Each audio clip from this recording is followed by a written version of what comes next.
It's Maria from Still Dreaming Homestead. Good to be back with you. And we are on chapter 2 of our new book, Farmer Boy by Laura Ingalls Wilder. So, if you don't know, this is a story about Alonzo Wilder, who, as he was growing up, and one day later, he would turn out marrying Laura. And so he lived very different than Laura when he was growing up. His family lived in New York and on a big farm. They worked very, very hard, but they also had more money than Laura's family had. So we're going to read on Winter Evening. Look at their light. The air was still as ice, and the twigs were snapping in the cold. A gray light came from the snow, but shadows were gathering in the woods. It was dusk before Alonzo trudged up the last long slope to the farmhouse. He hurried behind Royal, who hurried behind Mr. Corse. Alice walked fast behind Elijah Jane in the other sled track. See, if they went in the sled tracks, they weren't walking in the deep snow, and it was easier because the sled would smash it down. They kept their mouths covered from the cold and did not say anything. The roof of the tall, red-painted house was rounded with snow, and from all the eaves hung a fringe of great icicles. The front of the house was dark, but a sled track went into the big barn, and a path had been shoveled to the side door, and candlelight shone in the kitchen windows. Alonzo did not go into the house. He gave the dinner pail to Alice, and he went to the barns with Royal. There were 3 long, enormous barns around 3 sides of the square barnyard. Altogether, they were the finest barns in all that country. Alonzo went first to the horse barn. It faced the house, and it was 100 feet long. The horses' row of box stalls was in the middle, and at one end was the calves' shed, and beyond it, the snug hen house. At the other end was the buggy house. It was so large that 2 buggies and a sleigh could be driven in with plenty of room to unhitch the horses. The horses went from it into their stalls without going out again into the cold. The big barn began at the west end of the horse barn and made the west side of the barnyard. In the big barn's middle was the big barn floor. Great doors opened onto it in the meadows to let loaded hay wagons in. On one side of the great hay bay, 50 feet long and 20 feet wide, crammed full of hay to the peak of the roof far overhead. Beyond the big barn floor were 14 stalls for the cows and oxen. Beyond them was the machine shed, and beyond that was the tool shed. There you turned the corner to the south barn. In it was the feed room, then the hog pens, then the calf pens, then the south barn floor. That was the thrashing floor. It was even larger than the big barn floor, and the fanning mill stood there. Beyond the south barn floor was a shed for the young cattle, and beyond it was the sheepfold. That was all the south barn. A tight board fence 12 feet high stood along the east side of the barnyard. The 3 huge barns and the fence walled in the snug yard. Winds howled and snow beat against it, but it could not get in. No matter how stormy the winter, there was hardly ever more than 2 feet of snow in the sheltered barnyard. When Alonzo went into the great barns, he always went through the horse barn's little door. He loved horses. There they stood in their roomy box stalls, clean and sleek and gleaming brown, with long brown manes and tails. The wise, sedate, that means calm, work horses placidly munched hay. The 3-year-olds put their noses together across the bars. They seemed to whisper together. Then softly with their nostrils whooshed along one another's necks. One pretended to bite, and they squealed and whirled and kicked in play. The old horses turned their heads and looked at like grandmothers at young ones. But the colts ran about excited on their gangling legs and stared and wondered. They all knew Almanzo. Their ears pricked up and their eyes shone softly when they saw him. The 3-year-olds came eagerly and thrust their heads out to nuzzle him. Their noses, prickled with a few stiff hairs, were soft as velvet, and on their foreheads the short, fine hair was silky and smooth. Their necks arched proudly, firmly and round, and the black manes fell over them like heavy fringe. You could run your hand along those firm, curved necks in the warmth under the mane, but Almanzo hardly dared to do it. He was not allowed to touch the beautiful 3-year-olds. He could not go into their stalls, not even to clean them. Pa would not let him handle the young horses or the colts. Pa didn't trust him yet, because colts and young, unbroken horses are very easily spoiled. A boy who didn't know any better might scare a young horse, or tease it, or even strike it, and that would ruin it. It would learn to bite and kick and hate people, and then it would never be a good horse.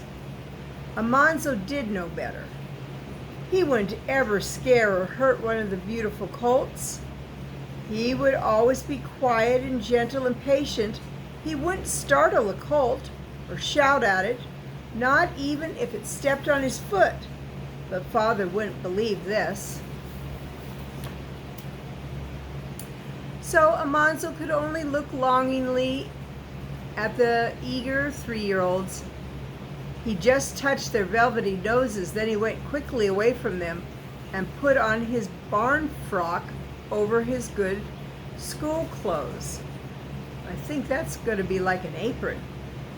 Father had already watered all the stock, and he was beginning to give them their grain. Royal and Almanzo took pitchforks and went from stall to stall, cleaning out the soiled hay underfoot and spreading fresh hay from the manger to make clean beds for the cows and the oxen, the calves and the sheep. They did not have to make beds for hogs, because the hogs make their own beds and keep them clean. In the south barn, Almanzo's own 2 calves were in one stall. They came crowding each other at the bars when they saw him. Both calves were red, and one had a white spot on his forehead. Almanzo had named him Star. The other was bright red all over, and Almanzo called him Bright. Star and Bright were young calves, not yet a year old. Their little horns had only begun to grow hard in the soft hair by their ears. Almanzo scratched around the little horns because calves like that. They pushed their moist, blunt noses, blunt is kind of flat, noses between the bars and licked with their rough tongues. Almanzo took 2 carrots from the cow's feed box and snapped off little pieces of them and fed the pieces one by one to Star and Bright.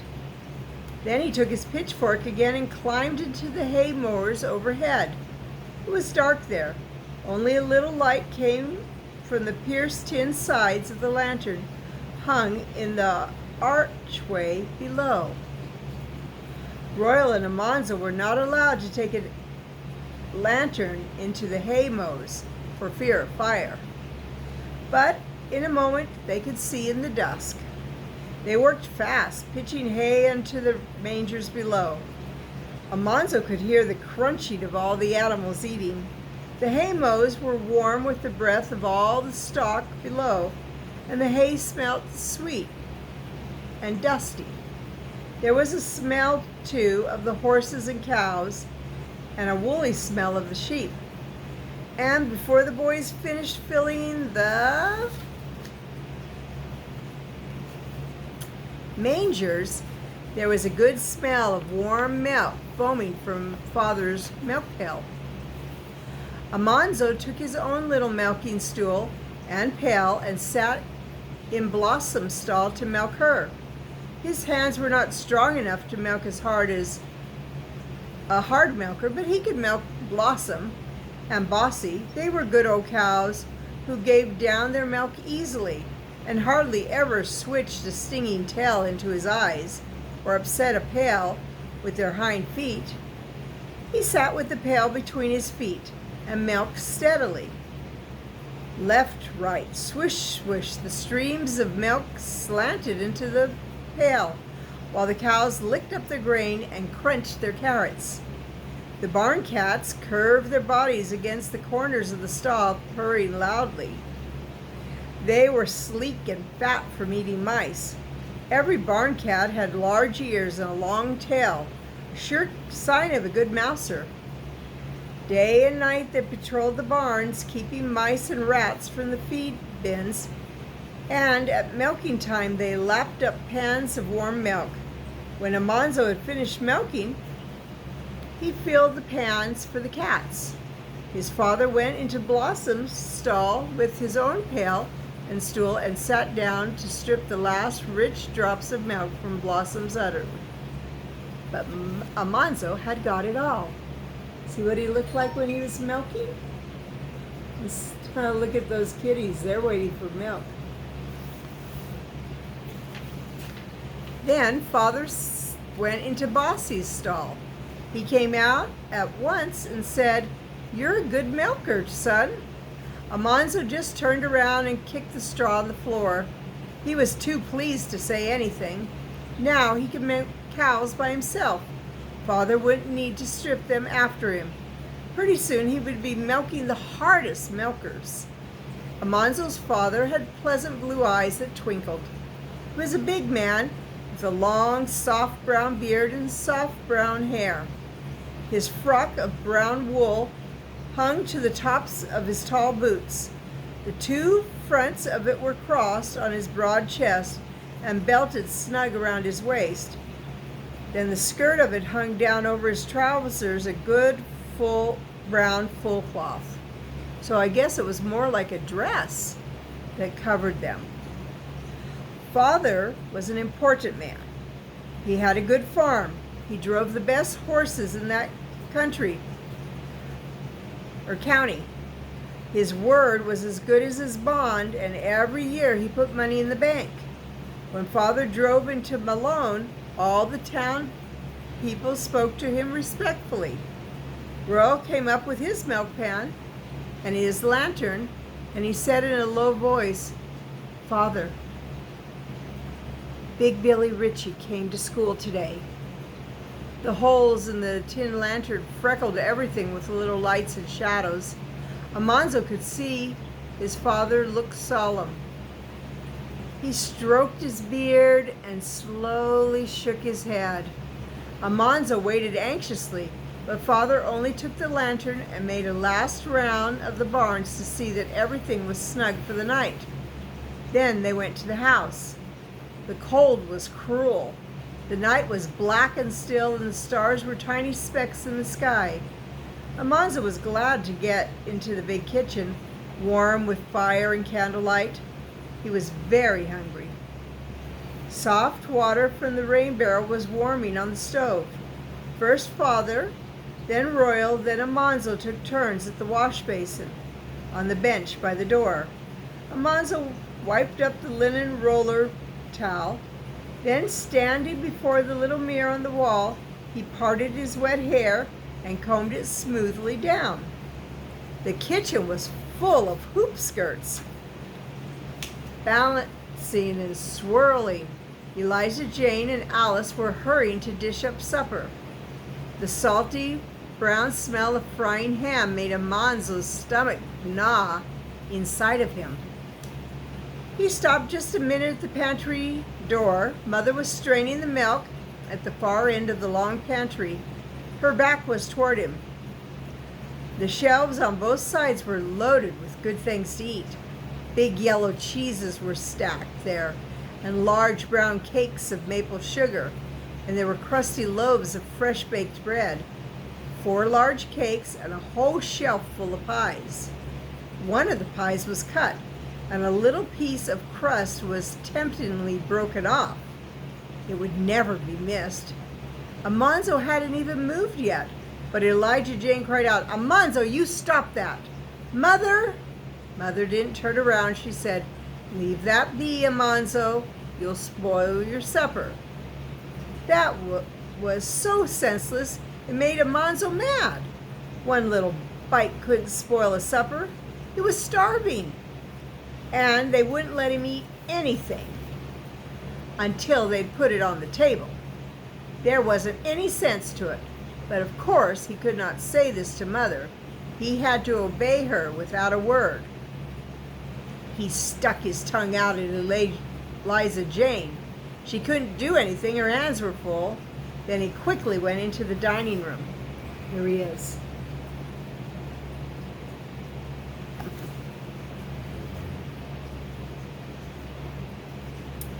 The lamplight was dazzling. By the square heating stove set in the wall, Paul was talking politics to Mr. Corse. Father's face was towards the supper table, and Almanzo dared not touch anything on it. There were slabs of tempting cheeses. There were plates of quivering head cheese, and there was glass dishes of jams and jellies and preserves, and a tall pitcher of milk, and a steaming pan of baked beans with crisp bit of fat pork in the crumbling brown crust. Almanzo looked at them all, and then something twisted in his middle. He swallowed and went away slowly. The dining room was pretty. There were green stripes and rows of tiny red flowers on the chocolate brown wallpaper, and Mother had woven the rag rug to match. She had dyed the rags green and chocolate brown and woven them into stripes with a tiny stripe of red and white rags twisted together between them. The tall corner cupboards were full of fascinating things: seashells, petrified wood, curious rocks, and books. And over the center table hung an air castle. Alice had made it of clean yellow wheat straws, set together airily with bits of bright-colored cloth in the corners. It swayed and quivered in the slightest breath of air, and the lamplight ran gleaming along the golden straw. But to Almanzo, the most beautiful sight was his mother, bringing in a big willow-ware platter full of sizzling ham. Mother was short and plump and pretty. Her eyes were blue, and her brown hair was like a bird's smooth wings. A row of little red buttons ran down the front of her dress of wine-colored wool, from her flat white linen collar to the white apron tied around her waist. Her big sleeves hung like large red bells at either end of the blue platter. She came through the doorway with a little pause and a tug, because her hoop skirts were wider than the door. The smell of ham was almost more than Almanzo could bear. Mother set the platter on the table. She looked to see if everything was ready and the table set properly. She took off her apron and hung it in the kitchen. She waited until Father had finished what he was saying to Mr. Corse, but at last she said, "James, supper's ready." It seemed a long time before they were all at their places. Father sat at the head of the table, Mother at the foot. Then they must all bow their heads while Father asked God to bless the food. After that, there was a little pause before Father unfolded his napkin and tucked it into the neckband of his frock. He began to fill the plates. First he filled Mr. Corse's plate, then Mother's, then Royal's and Elijah Jane's and Alice's. Then at last he filled Almanzo's plate.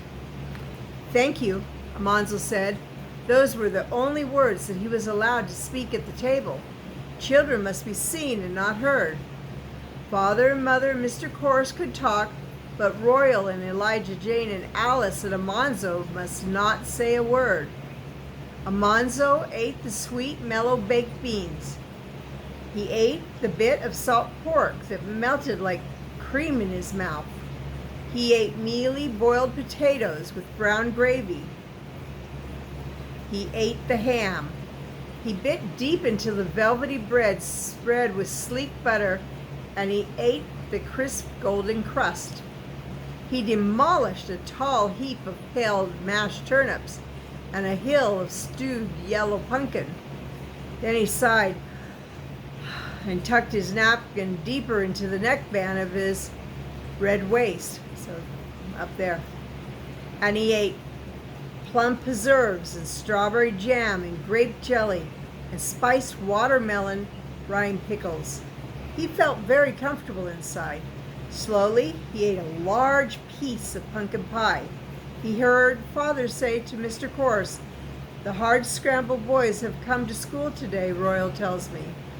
"Yes," Mr. Corse said. "I hear they're saying they'll throw you out." Mr. Corse said, "I guess they'll be trying." Father blew on the tea in his saucer. He tasted it, then drained the saucer and poured a little more tea into it. So a saucer, people would use a cup and saucer. There was a little plate that you could sip your cup on. And back there in this time, instead of drinking out of the cup when it was very hot, you pour it on the saucer. It would cool faster there. "They've driven out 2 teachers," he said. "Last year they hurt Jonas Lane so bad he died of it later." "I know," Mr. Corse said. "Jonas Lane and I went to school together. He was my friend." Father did not say any more. Well, that's the end of that chapter. I wonder if Mr. Corse is worried about what's going to happen the next day. I think Father is, and I know Almanzo is. Well, we'll find out tomorrow. So, it's Maria from Still Dreaming Homestead. If you haven't subscribed yet, please do. Give me a thumbs up, and I'd love to hear where you're listening from. So, I want to pray blessings on you and yours, in your house and out of your house, in the day and the night. Whatever you do, keep dreaming.